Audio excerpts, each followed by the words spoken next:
Hey everybody, I'm Zach. And I'm Jesse, and you're watching the Patreon bonus stories. We're not going to Hawaii. Not going to Hawaii. Darn. But we're going to be talking about, it's like we're in Hawaii because look at this newscaster. Tell me that he doesn't scream Hawaii to you.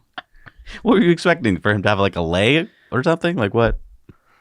I would expect for him to look Hawaiian or tan or like he lives in Hawaii. Like he just looks like he's from Maybe he's remoting in. Maybe they have like the studios in a different state. Maybe. Oh I don't goodness. know. All right. Let's check this out. State workers are starting to drive more electric vehicles, and a fleet of brand new Teslas is drawing attention and raising some eyebrows. Gina Mangieri is always investigating and has more. We're all seeing a lot more electric cars on Hawaii's roads these days, including Teslas. But we're getting a lot of questions at Channel 2 about why for the Department of Transportation. State cars and trucks are not usually mistaken for a luxury ride. But then these showed up. Teslas by the dozens. Viewers asked KHON2, what's up with that? So I asked the guy in charge at the DOT. I really appreciate the concern that they have to make sure that we're fiscally responsible. I'd love everybody to understand that we're looking at the best deals for the state. We could have considered optics and opted for the Chevy Bolt, but we would have gotten a less reliable vehicle at a higher cost. That's because the Highways Division Director says the Teslas came out at $1.49 per mile. Nissan Leaf and the Chevy Bolts came out to $1.60 to $1.70. When they tell you that the per mile cost of a Tesla 3 is lower than a Nissan Leaf, that does not compute. Really does not compute. So there may be other fixed charges there that we don't know about. Somebody's making some good bucks out of this, between the contractor and Tesla and all. The contractor, Sustainability Partners, handles acquiring the cars from Tesla and has a charging station component. It's all part of a new model for Hawaii government fleets called Mobility as a Service, where state and county agencies can electrify their fleets for a pay-per-mile usage fee. It's not the first foray into EVs, but it's the first on a pay-as-you-go 10-year contract that the state and all counties can use. We had procured 4, I believe in 2019, Chevy Bolts. Cost us about $50,000 for the vehicle and the charging station.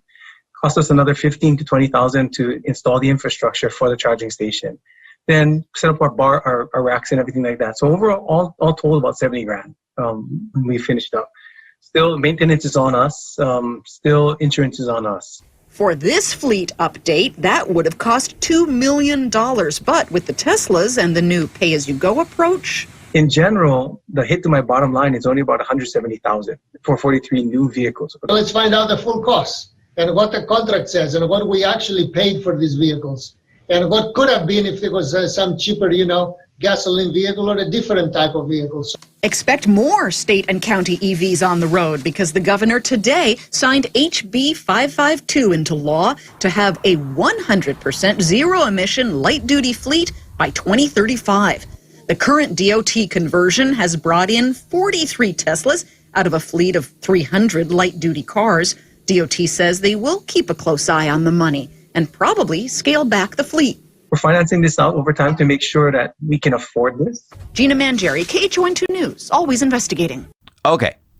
Here's what I hate about this story. This is one of those typical stories where the reporter's like, I'm going to show you this guy saying something and this person saying something, and I'm not going to tell you what the real truth is. Right. Now, I know you can make up your mind yourself, but we don't have enough information. It's possible that the professor is right and that, the Department of Transportation in Hawaii is just screwing everybody and like, we're going to drive luxury cars and screw the taxpayers. Right.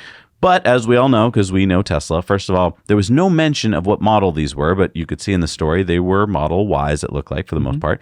Those aren't the luxury car Model SX, right? Right. And even if there was 1 or 2 S and X's, like this is leased from a company, so they know what they're paying. It's a 10-year lease for 43 Teslas, and they already tried the Bolt, and they didn't like it, and it cost too much. It was really interesting to me, this company that's doing the contract as well, because they can factor in a bunch of stuff.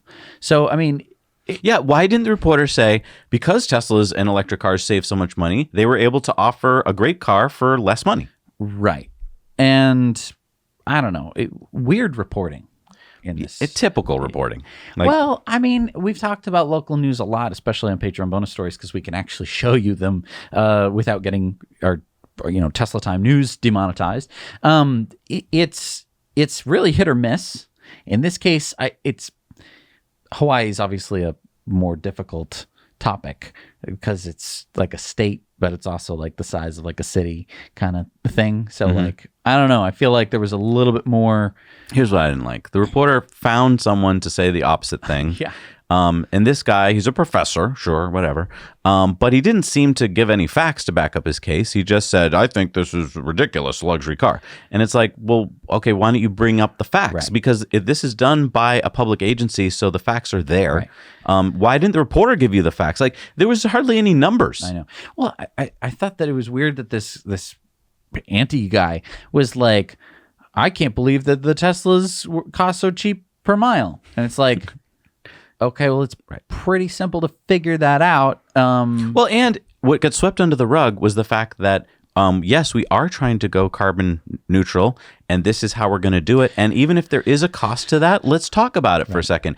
You're an island, and if the seas level rise too much, your island gets smaller. Right. Like, and if there are major, hurricanes and so forth, then you're affected more. So like, we're all trying to work together to do this, and that should be factored into the discussion, but it wasn't. Right. And it's like, are you going to solve the problem by switching to bolts? Like, I don't know. And I just want to go back to this thing, which I think we're all guilty of on a local level with government or state, federal government. We're always like, let's save a penny here. I'm a taxpayer. That costs too much. And I think we're all, and I say this being in government and also being a taxpayer myself, I think we're all guilty of being penny wise, pound foolish. We all think that, okay, give me contract A, give me contract B, and we're taking the cheapest one. That's not what you do in your life, is it? I hope not. I hope you don't just call up some contractors to give you a price. You're like, going with the cheapest one, honey. Right. I hope you do more research and you're like, well, the second to cheapest one is a better contractor. Like, but we all just seem to just go with the cheapest car. Right. And honestly,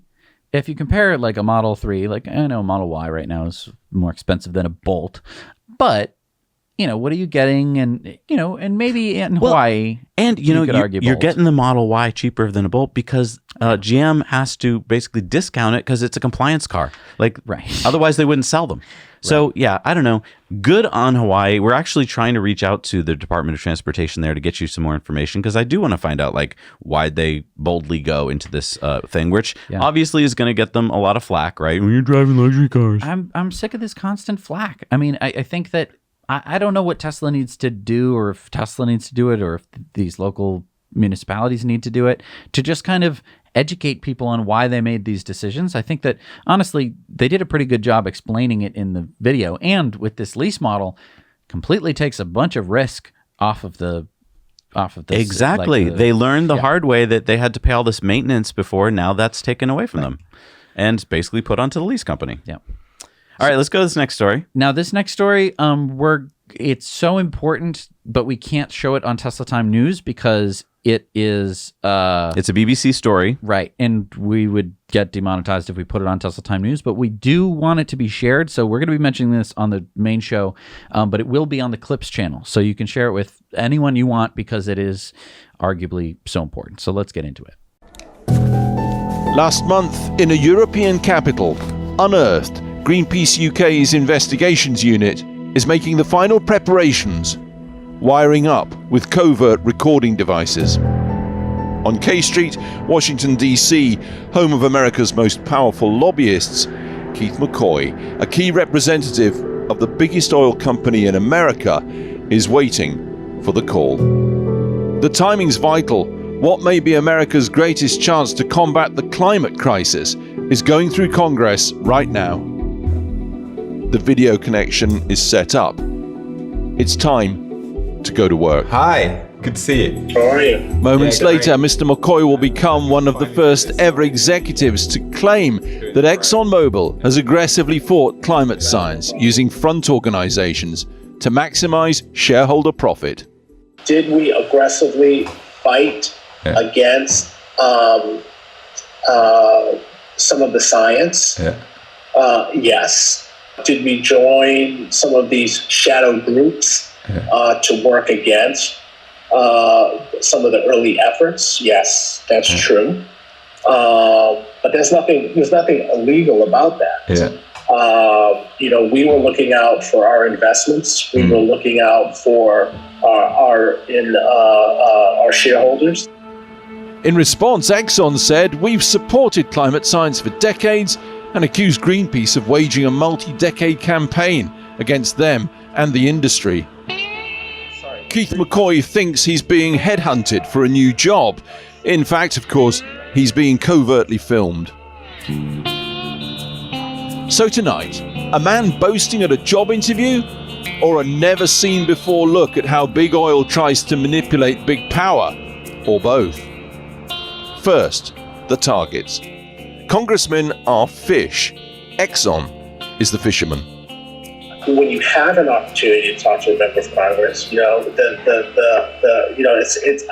I liken it to fishing, right? You have bait, you throw that bait out, it's all these opportunities that you use, and to use the fishing analogy again, just to kind of reel them in, because they're a captive audience. They know they need you and I need them. Senators pressed to do Exxon's bidding behind closed doors. You want to be able to go to the chief. Yeah. And so the chief knows you, that you can go to the chief and say, look, we've got this issue. We need Congressman so-and-so to be able to either introduce this bill. We need him to make a floor statement. We need him to send a letter. Yeah. You name it. We've asked for everything. So who are the fish? I'm Joe Manchin. I approve this act because The biggest catch, according to Mr. Coy, it's the conservative Democrat Senator Joe Manchin, who famously shot President Obama's cap-and-trade climate bill. And I'll take dead aim at the cap-and-trade bill.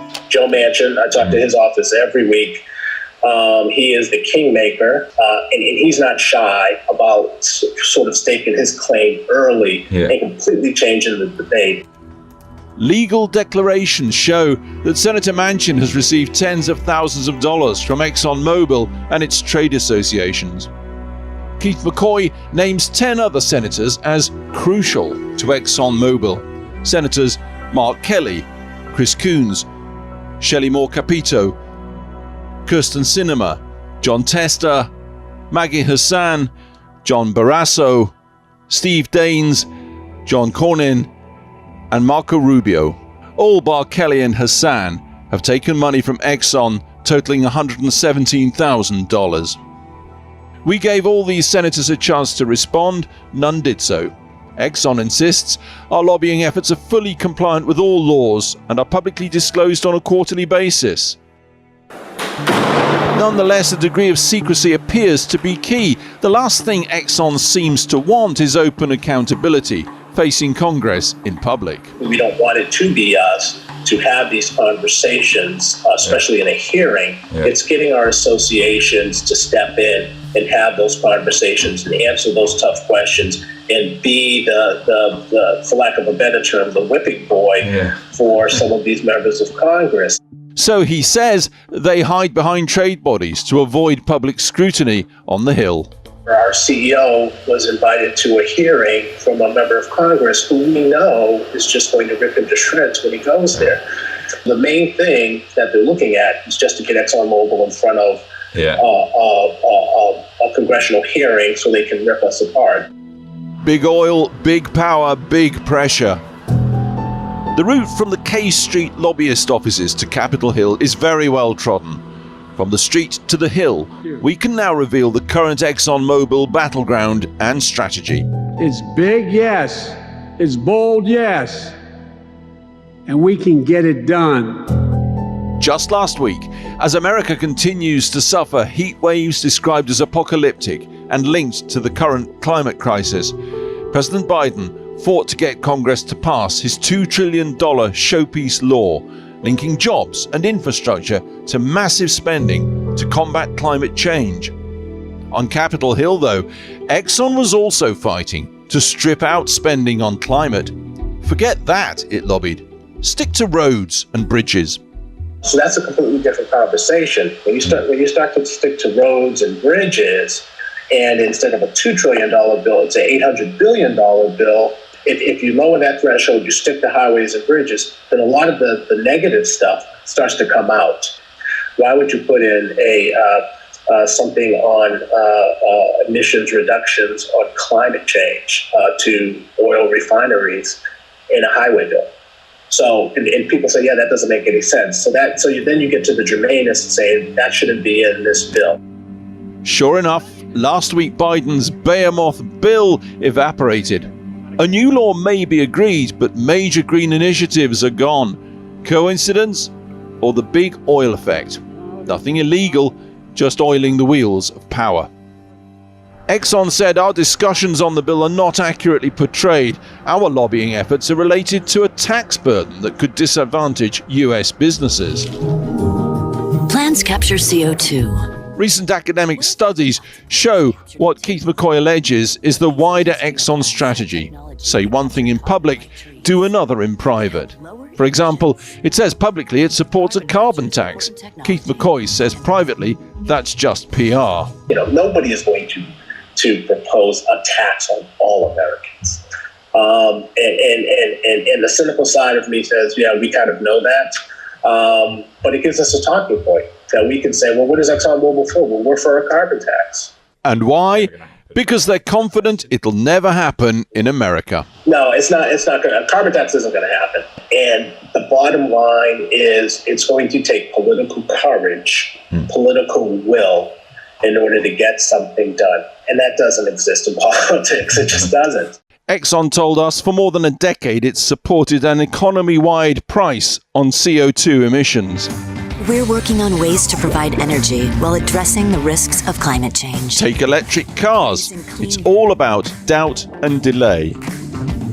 You're not going to be able to just switch to battery-operated vehicles or wind for your electricity. And just having that conversation around why that's not possible in the next 10 years is critically important to the work that we do. But science is screaming at us that we do not have 10 years. Delay, doubt, deflect, the classic hallmarks of modern-day climate crisis denial. And ExxonMobil's alleged involvement in that is thus revealed from the inside tonight, straight from the horse's mouth. All right, so if you missed that, that was America's biggest oil company, ExxonMobil's top Washington lobbyist, admitting that ExxonMobil has fought climate science and said they support carbon tax publicly, but privately they lobby against it.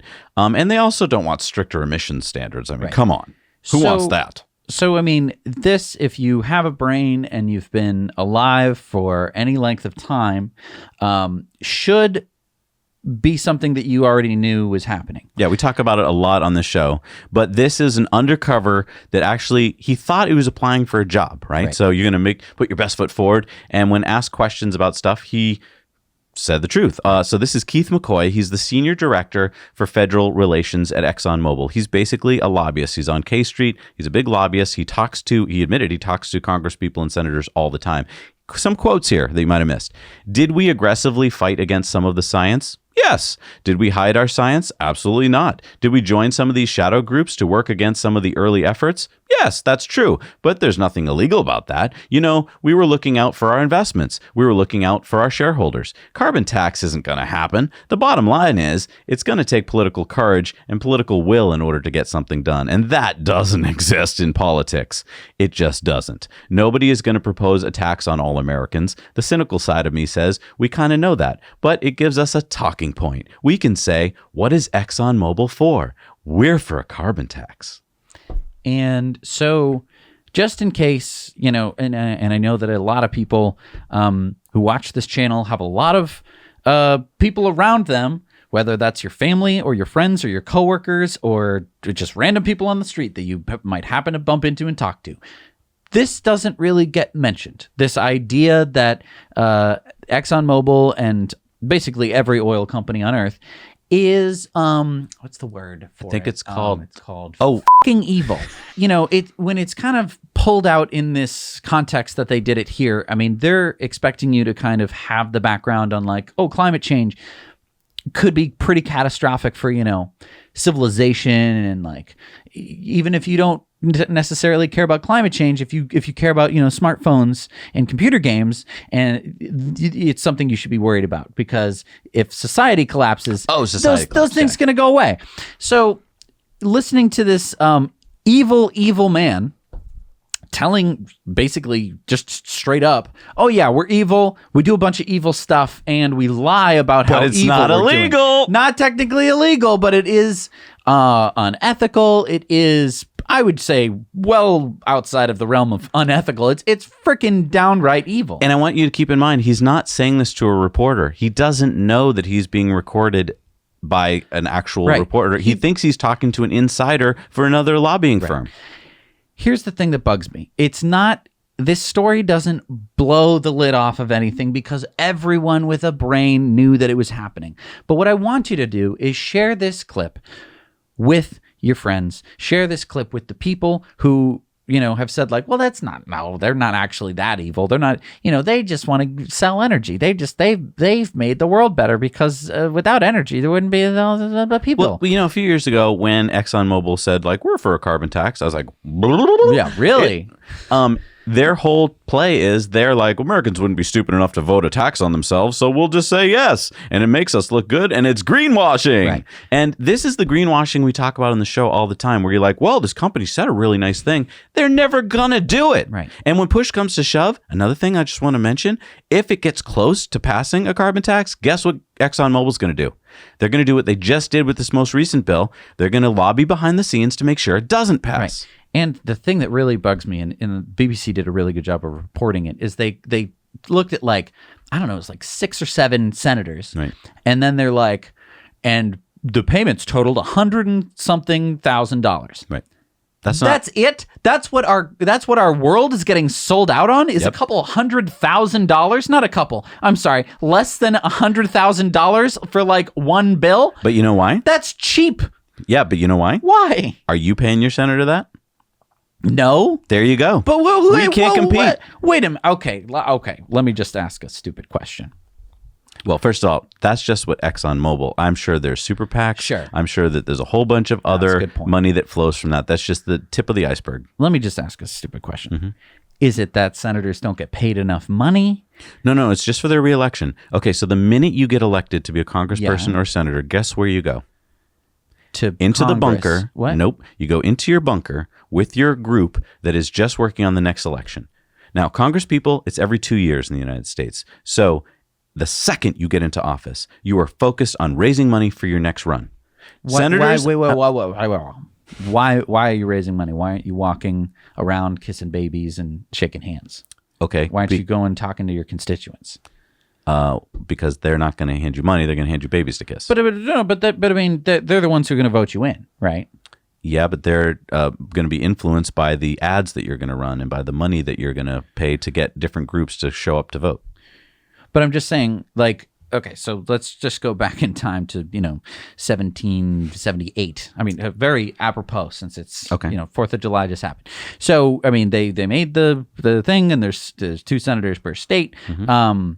What were they doing? Like back in, what were they doing? They were probably doing more of their work. Well, first of all, most of them were part-time. So they were probably going back to their farms for a lot of the year, going to Congress for a couple months, working on some bills, going back home. What changed? What? Television. Is it television then? Or is it because they have 1,000 times more constituents than they used to? Well, they had to have a way to communicate to their constituents. But basically what politicians learned was that as soon as your opponent spends more money than you, they get elected almost always. If you look at almost every election and you look at, just take the names out, right? Redact them, put how much money was paid, almost always the one with the most money wins. So ipso facto, you start raising as much money as you possibly can. Now, is it true? Probably not. If you were a great senator or a great congressperson, you're probably right. If you were out there doing what your constituents wanted, you probably would get reelected. But they think that you have to get the money, the ads, the machine working on your favor. And I mean, I've run for office on a statewide level, and I know that that's true. If you don't have the machinery, it took me months to get on the ballot. It took my opponent 2 days. He had machinery. He didn't have to go out and get a signature. I had to stand on the street corner for months in the cold. That's just like, that's the difference. So money makes a huge difference. It's sad. And we could solve this problem, by the way. We could get money out of politics with like a 2-line law that would just say no money allowed in politics, and we'd be off and running, because then they'd go, oh, well, wait a minute. So corporation, you're no more valuable than Jesse is. So I'm just going to go talk to Jesse. But instead, the corporations and the PACs can give them money. So that's who they talk to, and that's who they listen to. And that's where we're at. And I just, so, and I mean, the thing that bugs me, right? The senators, they see the ads from ExxonMobil that say, you know, we're all for a carbon tax. And then the lobbyists come into their office and they go, we don't want a carbon tax. Oh, yeah. No, I hear what you're saying. Wouldn't you just be like, well, I just was, hey, you know, it's funny. Jane, go turn on the TV for me real quick. Hey, what's that say? Bucko? You'd have to be one of the few actual stand-up people in Congress, and there's not a lot of them. It's frustrating. I know. Oh, please run for office. Yes. I mean, yep. Well, just talk to us. We'll see what we can do to see if the community can help raise you money. I don't know. Like, what are we going to do? Well, there's plenty of cases of people who've run against the big incumbents and won. I mean, it's not impossible. You just got to do it. If you get enough people on the ballot, you win enough seats. Okay. We can do it. All right, let's go to this story about, a story that we told last week, which was, remember we talked about how China was demanding that Tesla recall over 200,000 of their cars because drivers were able to put their cars into traffic-aware cruise control without knowing it. Right. Well, guess what? Tesla fixed the problem already with an over-the-air update, software update, and it does this. So you know how you drive down the thing? You go, and what happens when you hit it twice? Oh, for autopilot. Yeah. Boom, boom. Well, now in China, when you hit it once, it does what? Boom. Just one ding to let you know that you have put it into traffic-aware cruise control. Oh, okay. Which was the problem people were having. They were putting it into traffic-aware and then not knowing, like, why is it speeding up? Right. And so now. Okay. I'd like to show you some headlines from last week. Oh, okay. That were showing us, for instance, CNN ran, Tesla's bad run in China is getting worse. Oh, no. I didn't know Tesla was having a bad run. Wow. No. Tesla recalls hundreds of Model 3 cars that were shipped to China, CNBC. Now, how about telling the real story? That Tesla can improve their cars like that. Unlike Porsche, by the way, this week, we didn't tell you this story on the main news, but basically Porsche had a problem. They had to recall their cars, the Taycans. What did they have to do? Well, you'd have to have a fun trip down to the dealership, and they would do a software update. So, like, literally just the same thing, pretty much. Well, this software update affected whether the car could continue to drive or not, but it's the same thing. I mean, you're upload to computer, uploading, ding, ding, ding, ding, ding, ding, done. Why do you have to go to the dealer for that? Because they don't have over-the-air software updates. And that's a big deal. And I mean, luckily, Porsche has not sold a lot of Taycans. Right. Thank goodness that they hadn't, because otherwise the dealerships would be flooded with Taycans needing their software updates. Can you imagine for a second if the story was that every Tesla owner had to go back to get an update? Right. If there were 200,000 cars that had to return to Chinese Tesla dealerships, it would be a mess. It would be a huge... No, they were just over-the-air update and then bing. I want to talk about cruise control. Traffic-aware cruise control? No, just cruise control regular old cruise in a regular old car. I don't remember hearing a ding. If I heard a ding. You don't? I know there's a green light on the dashboard. Yeah, there's usually some minuscule... But there was never a ding. Nope. Now, usually in a regular car, I'm trying to remember, you'd... A regular you car. Put it into cruise control. Yeah. Usually it's on a stock somewhere. It's like a little button. Yeah, or you'd press it or whatever, or you'd have to turn it on and then you'd like enable it, like you'd press the button, and then it would keep you going at the speed you would have been going at, and then you could like hit the button and it would accelerate, and then it would or de-accelerate. Keep that speed. Okay. Right. I think not on my car. Like it didn't de-accelerate. You just had to like disengage cars. it, slow down, then re-engage it. Right. So I get that it would never like speed up. Like you would never put it in and it would just be like, sure. So I get that. Okay. I mean, it's never been a problem for me, is what I'm saying. And I totally understand why you should have an alert to the driver, that because they might have thought they're putting it into some other, I don't know, like drive again. Right. Just drive And then, drive again. right. Maybe, well, because I mean, also for people who are used to driving a regular car, without like hill hold assist or just like that the car brings itself safely to a stop. Why would a car do that?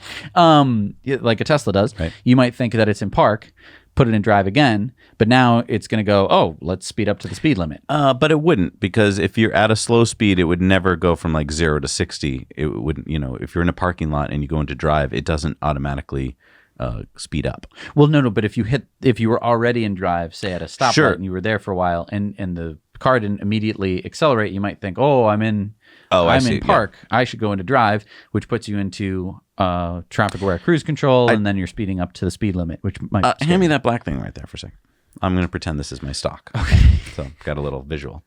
So if this is a stock on a Tesla, yeah. I never would have imagined that it would work out to do what they did, which is that you take the same stock that's going to tell you to go into park, reverse, and so forth, and that by hitting it twice, you go into, because that's not how like it works on Sparky. And I'll tell you, I kind of fought it mentally for the first like year.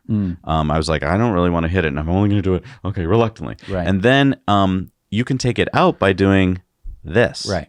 Now, what does this normally do on a car? Puts it in park or something. Or reverse. So I got to tell you, there was a lot of times while I was driving on the highway, and there's two ways, right, to take it out. One is the steering wheel or the brake, and the other is this. I would always use the steering wheel and the brake because I was like, I don't want to go into reverse. Right. Never happened, but it is and you funny. Can't. And you can't. Exactly. But yeah, it's been ingrained in me for so long that like this means reverse, and that's good on Tesla, because instead they went back to first principles. They said, this is probably the best way to do it. Why introduce a new stock like they did on Sparky on the Model X? Right. Well, and it's really funny because in a combustion car, maybe some of the newer ones you can't accidentally throw it in reverse, but like I'm pretty sure most gas-powered vehicles, you could be at 60 miles an hour, and if you accidentally threw it into reverse on the highway, your engine would just jump out of the car and say, see ya, I'm not going to drive you anymore because you said to go in reverse and I can't. Yeah, no, I mean, there's so many things when you think about it with an ICE car that it's just a big... dumb box. and It's like it's like a freight train, right? That you're allowed to drive around. And if you think about like a kid could bump it, or you could bump it, and it could go in reverse, and it could go like it. There's plenty of cases where they just drive through buildings and stuff because they're just okay. Tell me to go forward, right? Whereas you pointed out the other day with your Model 3, you can hop out of a Model 3 while it's in drive, and it'll put itself in park. Yeah, I mean, I literally.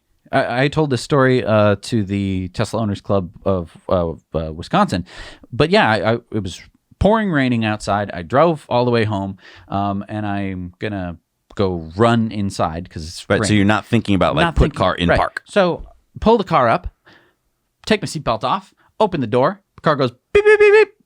I put and I look down and it says, "We put the car in park for you." Right.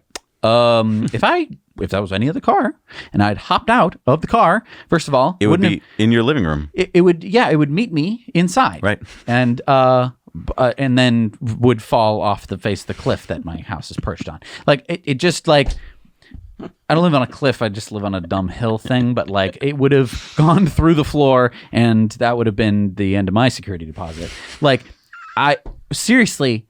You don't think you could have explained that away to your landlord? We're just remodeling. Just remodeling.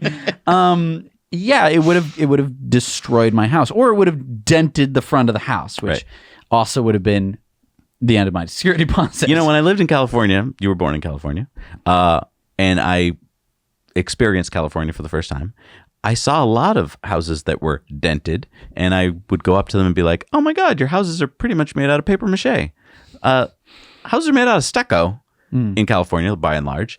Not so much on the East Coast, which is basically chicken wire and a thin layer of stucco. Right. And you can basically whack a house and make a hole in it. Well, I mean, you could do the same with a wooden house. You have to. It's a little stronger when you get plywood on the outside of a house. Okay. Yeah. It's just you put up 2x4s, you put tar paper, you put chicken wire, and you put some stucco. Right. Well, that's cool. That's all there is. Looks cool. I was just pretty shocked when I discovered that. That's because you worked as a builder for part of your life, so it felt like a cheat. Well, because it's so nice. Like, yeah, if it was snow. Insulation? Oh, I Who know. needs that? Anyway, thanks for hanging out with us on the Patreon bonus stories. You guys are so awesome that you support us and you make the show possible. We're trying to bring you news every week that even if you hear about these stories in other places, we're trying to bring you a take on it that because we're independent, we can do. And you make it so that we're independent. If we had sponsors from BMW and VW and stuff like that, we couldn't say anything bad about them. But because you're supporting us, we can tell exactly how we feel. Right. And tell you exactly the way we want to as well. Exactly. And I gotta just pat ourselves on the back just a little bit here. If you go back through our shows, our 250 plus episodes of Tesla Time News, if we were just winging it, if we were just telling you like, just making this up, you would have found that we were wrong about a lot of things. We try really hard every week to take your trust seriously, to do the digging, the due diligence, to find out about stories. And I thank you for giving us the ability to do that. Yeah, I mean, I want to make a little bet, small bet, because I think I'm wrong. I think I'm about. There's a 5% chance that I'm right. Wow. Okay, I'll take this bet then. What is it? That Tesla fire? Oh, the one in Philadelphia? I think that there's a not 0% chance that the car belongs to Brian Reynolds, not Ryan Reynolds. Brian Reynolds. Who's Brian Reynolds? He's on the Pittsburgh baseball team.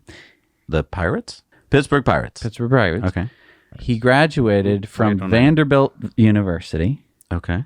And there's a Vanderbilt license plate on the front, and he's one of the only people who graduated from, and that license plate was for the Vanderbilt Commodore baseball team. Okay. He's one of the only baseball players that went on to the majors from Vanderbilt, but also still lives in Pennsylvania. Wait, what? How did you figure this out? And, well, I did a lot of digging. I'm not saying I went in the right direction, but that's, if there was one name, I think there's one other one started with like a Y. If I had to bet, because there was that Miami sports lawyer. Oh my God. I'm figuring, okay, you got the sports license plate, you got the sports lawyer and the Los Angeles lawyer. You bought a Tesla, so you're living the dream. Okay. Because you're a baseball player. But here's my question. If you were driving down the street tomorrow and your car caught on fire, would you hide your identity and have your lawyer talk to the police? Like, why wouldn't you just... What if I would get kicked off my baseball team? For what?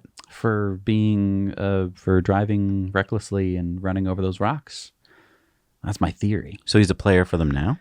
I believe it was at least for last year, as far as I could tell. It was very intriguing. I mean, anytime there's once I got to that point and I was like, okay, like I think I've gone as far as you can go down the rabbit hole. I was trying to solve the case. Like I was just trying to figure out everything. Because I mean, honestly, like I have a question for you. Do you think AI is going to start solving cases? Like, I know we're immediately going to go to a movie and we're going to go to like Minority Report. Right. But, if I'm a detective and I'm trying to solve a case and I've got a bunch of data and I can only go so far with my human brain, but do you think that like AI eventually, we're going to look back and be like, so humans used to solve cases? Like, I feel like AI is going to solve cases in the future. It'll be like, I've taken in all the data. The probability is he's guilty. Like, I mean, how many movies do you want about that? No, I know. I'm not saying it should make the final decision. Well, that was predicting. I Am Robot. That was like predicting. I'm just saying like, I don't know. It just seems likely that the new cop shows will be like. Sure. Well, I mean, there's an easy one, which is that there was a license plate on the car. I just couldn't get a good look at it. Gotcha. I mean, I tried. You couldn't just say to the computer, enhance. I know. I tried 16 different license plates that were close, but none of them. There's one that was like supposed to be on like a Ford Focus, and I was. Why didn't you drive down to Pennsylvania? I mean, that was my next move, and then I was like, well, we got to do the. We got other stories tomorrow. Yeah.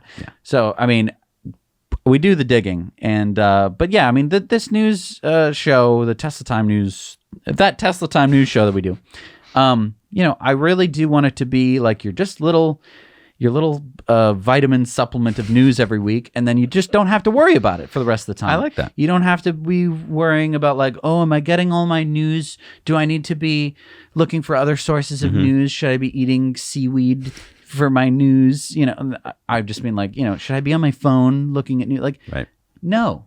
Oh, so free up your week. Free up your week. Like, let this just be, because honestly, yes, there are some news stories which are like, pertinent to your life, but most of them, No. it's just to And most of take them up are your wrong. time. It's just to make you feel scared. I realize, because like I haven't watched the news.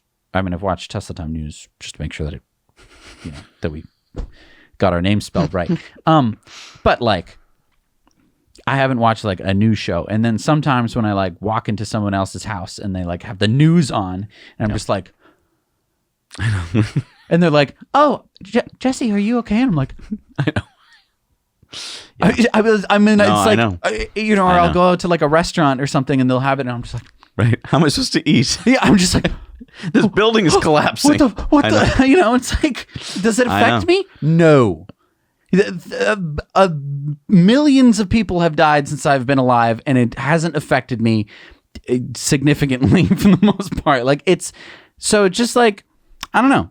I want it, and we want the news to be funny. We want the news to be mostly uplifting. And thankfully there are lots of uplifting stories that we get to talk to you about. Right. Some of them are going to make you upset, like that. Ocean on fire. The ocean on fire. Yeah, that hell portal that opened in the middle of the ocean, and No big and deal. they're covering it up with saying it's a. I mean, honestly, good cover-up. I could tell. Like, I Good mean, cover up. Could you imagine a different universe where we are just super duper conspiracy theorists? Like, and it's just like, well, that's a hell portal right there. Let me tell you, folks, It's begun. it's they're coming out of the ocean now. Yeah, I know. Time to get the kaijus going, or whatever the. What? was that Pacific Rim movie where there's aliens, big aliens coming out with of Charlie Day? That one? Yeah. Yeah.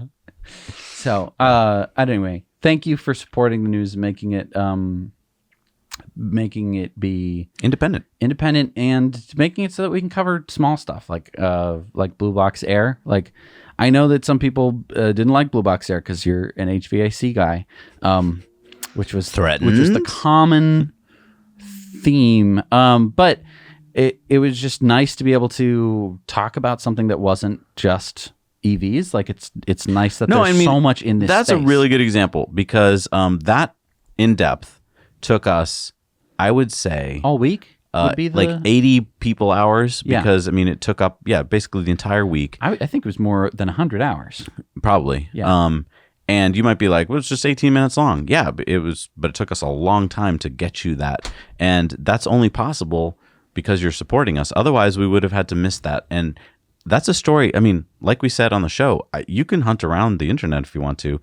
You're not going to find much on this company. And that's pretty unique. Right. I mean, Jim's a patron. Right. He's watching. He's probably watching this right now.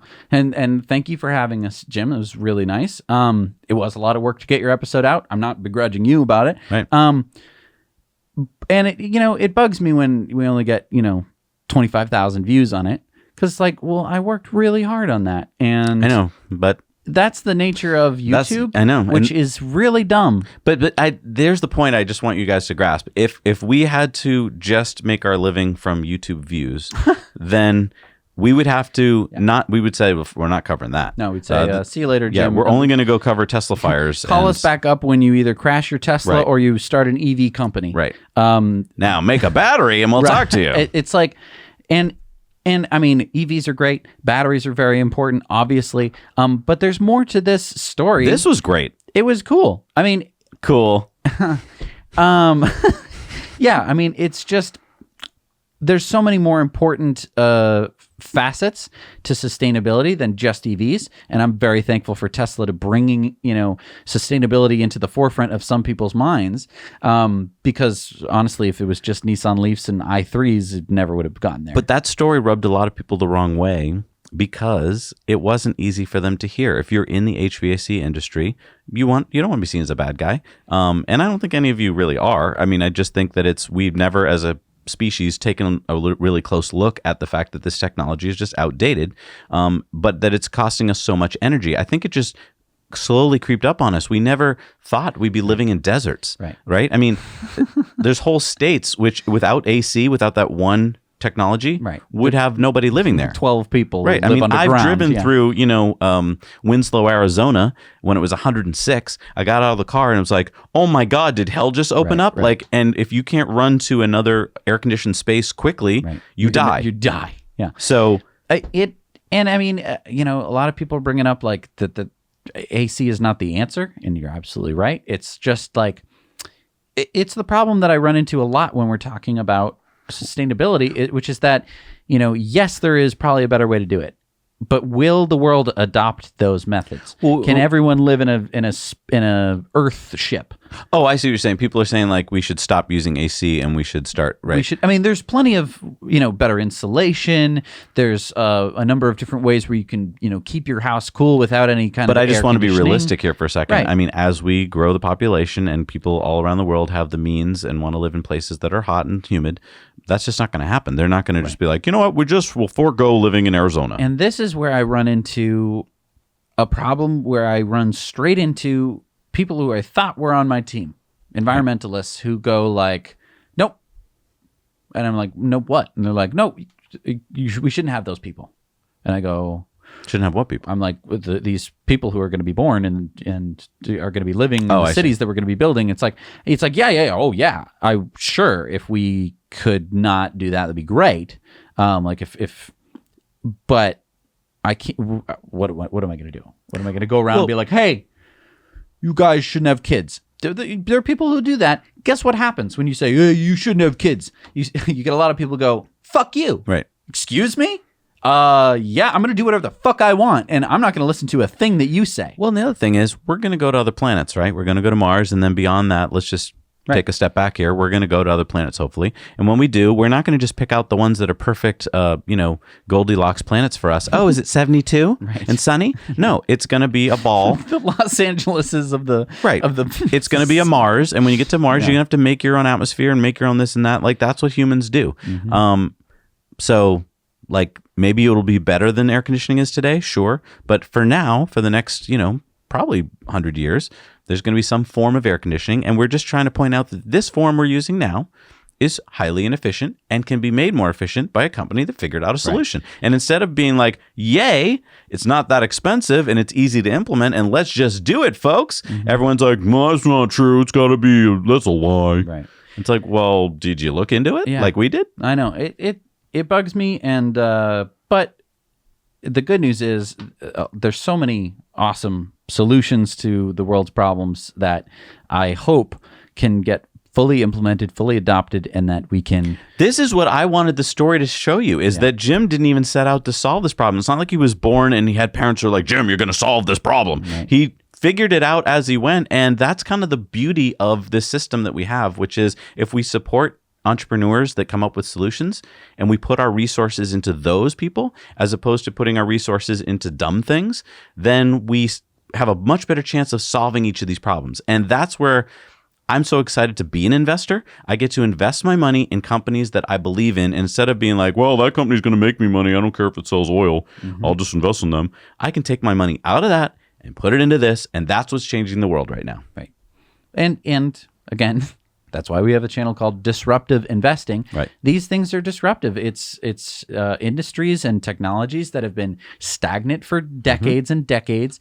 And we're seeing it with Tesla, and we're seeing it all over the place. There's all sorts of things that just haven't been improved. I mean, and Zach and I have been talking about HVAC well before we even bumped into Jim at Blue Box. Right. Like we had already, we've done our own HVAC in this house, and it's like, yeah, there are just things where it's like a motor will just stay on and slowly burn itself out until it fails, and then you have to go digging through your attic to replace it. Yep. And it's like, excuse me? We don't have anything better than that? And it's like, oh, PLCs. It's like, dude, everything has gotten so much cheaper. I have little computers that live on my outlets, on the outside of my outlets, to turn on the outlets and shut them off when I tell a computer that can hear my voice and understand what I'm saying. And yet you're going to be, PLCs to control a little motor. It's like, are you kidding me? The idea that like, you can't put a computer in that'll be too expensive, is just not true anymore. Oh, yeah. No, I agree with you. Right. That's where it's just like, the world is ripe for disruption because we've been growing technology so fast, and we haven't been going back and reapplying the new technology that we've all gotten. Yep. It's like if you're playing a video game and you've unlocked all this tech tree, and you've only used the tech tree to unlock one specific thing. It's like, no, there's no other upgrades you can have in your game, except in this game it's real life, and That's I mean, that's That why would be funny to show the real life tech tree where we just show all of the stuff that like we haven't fixed, even though we could have. Right. You know? Exactly. Like, oh, and Elon found the relanding rockets Right. tech tree and he's perfected it. Yeah. Right. Yeah. Thank you for being our patrons. Love to see you next week. Now you know.